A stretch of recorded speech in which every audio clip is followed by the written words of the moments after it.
Hello everyone, ইন্টারনেটে নাকি এই পিলোগুলোর দাম এত বেশি, যা দেখে আমি উঠলাম। আর এই পিলোটাকে তৈরি করবে শুধুমাত্র টি শার্ট দিয়ে।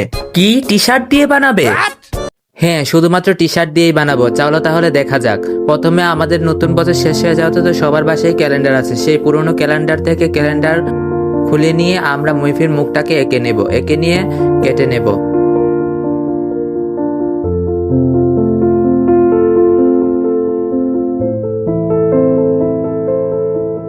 তারপর যে গিঞ্জিটা দিয়ে বানাতে চেয়েছিলাম সেই গিঞ্জিটাকে বিছিয়ে নেব। চাইলে তোমরা তোমাদের নষ্ট উড়না দিয়েও বানাতে পারো, কিন্তু সেটা এক কালার হতে হবে। আর মিফি যেহেতু সাদা কালার উড়না নিয়ে ভালো হবে। তারপর আমি মিফিটাকে কাপড়ের উপর রেখে কেটে নিয়েছি।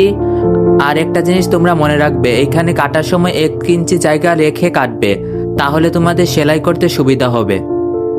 দেখেছো, আমি কিন্তু এখানে 1 ইঞ্চি জায়গা রেখে কেটেছি। আর এখানে আমি দুটোটা কাপড় একসঙ্গে কেটে নিয়েছি। আর বাজার থেকে 10 টাকা দামের একটা চেইন কিনে নিয়ে এসেছি। এটাকে এখন নাপ দিয়ে কেটে নেব।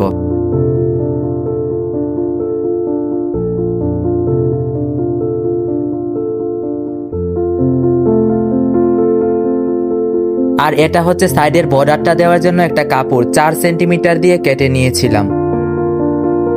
আর কোনো কাপড় লাগবে না, এখন সেলাই করতে হবে। দাঁড়াও, সেলাইয়ের আগে একটা জিনিস দেখিয়ে দিচ্ছি। সেলাইটাকে তো ডিটেলসে দেখানো সম্ভব নয়, তাই আমি এখানে প্যাটার্ন এঁকে নিয়েছি তোমাদেরকে বোঝানোর জন্য। আমরা যেই কাপড়গুলি কেটেছি এইগুলি হচ্ছে এইগুলি।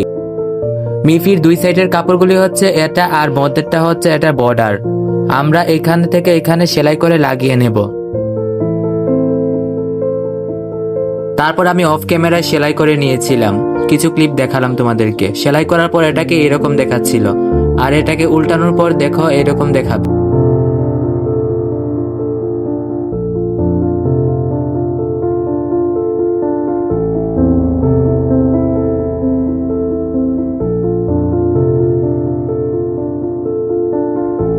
আর দেখলে সাইডের বর্ডারটাকে কিরকম ভাবে শিলানো হয়েছে, এইরকম ভাবে সেলাই করবে, তাহলেই তৈরি হয়ে যাবে।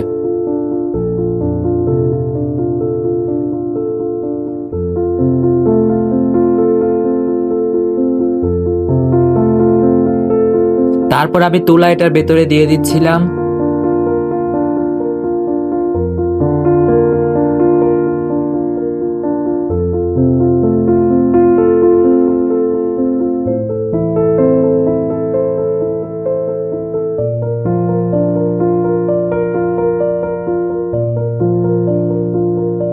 তোমাদের কাছে যদি ফেব্রিক কালার থাকে ফেব্রিক কালার দিয়ে দিতে পারো, আর না হলে পার্মানেন্ট মার্কার থাকলে পার্মানেন্ট মার্কার দিয়ে দিতে পারো, তাহলে তৈরি হয়ে যাবে। দেখো কত সুন্দর দেখাচ্ছে। যেটা ঘরে তৈরি করা যায় সেটা ঘরে তৈরি করে নিলেই ভালো।